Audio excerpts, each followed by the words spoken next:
Hello class. Today we are going to be looking at section 2.1, quadratic functions and models.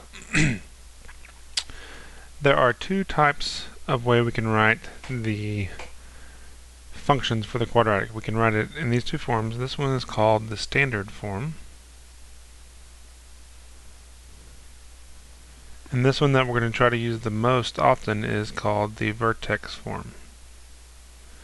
Vertex form is easy to find where the vertex is because your vertex is the point HK, and then the A is kind of like your stretch. It's not really technically your stretch, like that, but it helps us do our stretch there, our vertical stretch. So, two different ways we can go about this. We're going to do both ways on this one, and then on the other examples I'm just going to work on completing the square. So, it says sketch the graph of 2x squared plus 8x plus 7 and identify the vertex, axis of symmetry, and the x-intercept.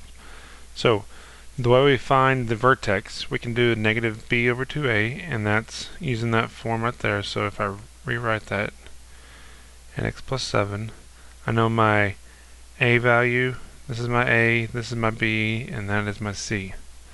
So when I go through and plug that in, x equals a negative b over 2 times a. That comes out to be a negative 8 over 4, which is a negative 2 for my x.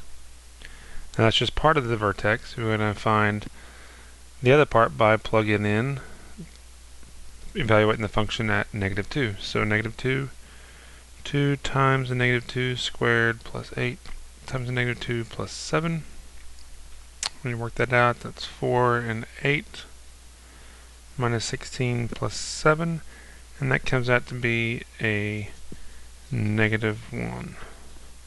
So the vertex, there's the x, there's the y value, so the vertex point is a negative 2, negative 1. Okay, so I know my vertex is a negative 2, negative 1. Let me go over here and go ahead and do the completing the square method to be able to get that same result. Okay, so we're going to start with 2x squared plus 8x plus 7. Let's set that equal to 0 for right now. We want to, we can write it fx or 0, whatever you want to do, doesn't matter. And we will always want to start by getting the x's by itself, so let's move the 7 over to the other side.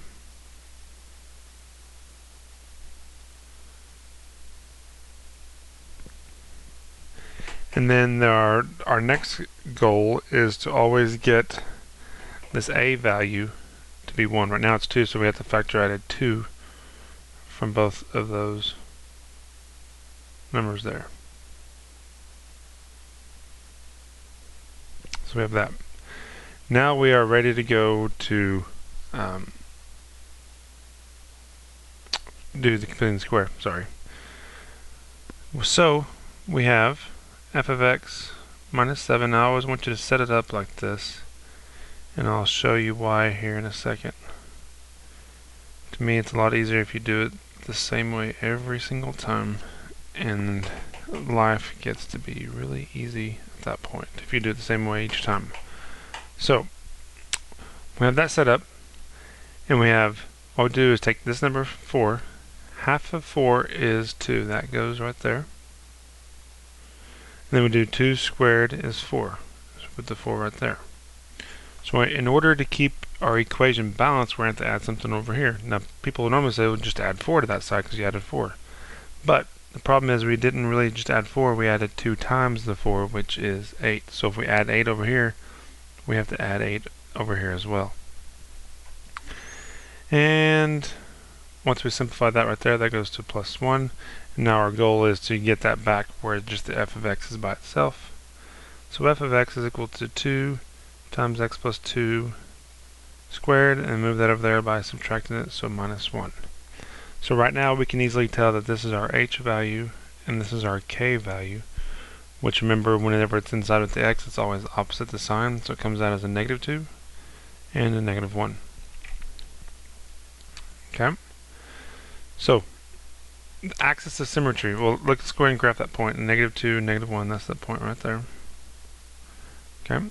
If I was to graph the axis of symmetry, the axis of symmetry cuts the parabola right in half. And we know our parabola is either going up or down, so the vertex is always that high point or low point right in the middle. So if I was to graph that, it'd be something like that right there, that line right there. And we know that line is x equals whatever that x value is. X equals -2. It's always x equals something because it's always a vertical line and it always has to pass through the vertex. So it's always x equals whatever that value is right there. Now the x-intercepts is where it crosses the y-axis. So a couple different ways you can do that. You set it equal to 0. You can set the whole thing equal to 0. 0 equals 2x squared plus 8x plus 7 and solve that out. Okay.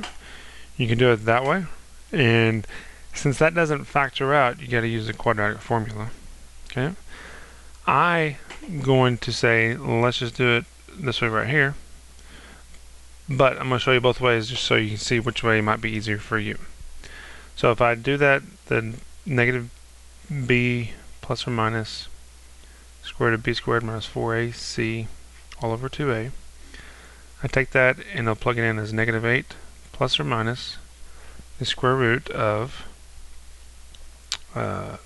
b is 8 squared minus 4 times a times c all over 2 times a. So when you do all your math there, you're going to end up getting -8 plus or minus the square root of 8 all over 4. And we know that 8 goes to a -8 plus or minus 2 root 2 over 4. And then since we can reduce all three of those numbers right there, that would go to, reduce them all by 2's, -4 plus or minus root 2 all over 2. So there's one answer. Actually, both of your answers, isn't it? Because you have a plus or minus. That'd be both your x and your y, and both of your x-intercepts. Now you could, if you wanted to, go ahead and divide that out and get the two different pieces there, or you can just keep it like that. Either way is fine. So I'm just going to write that down at -4 plus or minus root 2 all over 2. But if you wanted to write that down as 2 goes into here and to here, that would be a -2 plus or minus 1/2 square root of 2. Either way is okay. If I didn't want to use the quadratic formula and I did it this way up here with the completing the square, I could have done it just 0 is equal to 2x plus 2 squared minus 1. And going from that point, you add the 1 because you get the square by itself, so you add the 1. Divided by 2. Now the opposite of square is square root. So take the square root. And remember, anytime you take the square root in an equation, you always have to do plus or minus. And that just goes to x plus 2. And then you subtract that, and you get a -2 plus or minus the square root of 1/2 equals x, which comes out to be the same thing as we had right there. So again, either way of doing that would be perfectly fine. Now let's go ahead and graph this. Some of you know how to graph the parabolas already, but let me go ahead and show you how to do it just in case you don't. The easiest way to graph a parabola is from the vertex. If you go over 1, you normally go up 1 because 1 squared is 1. You go over 2, 2 squared is 4. 3 squared would be 9.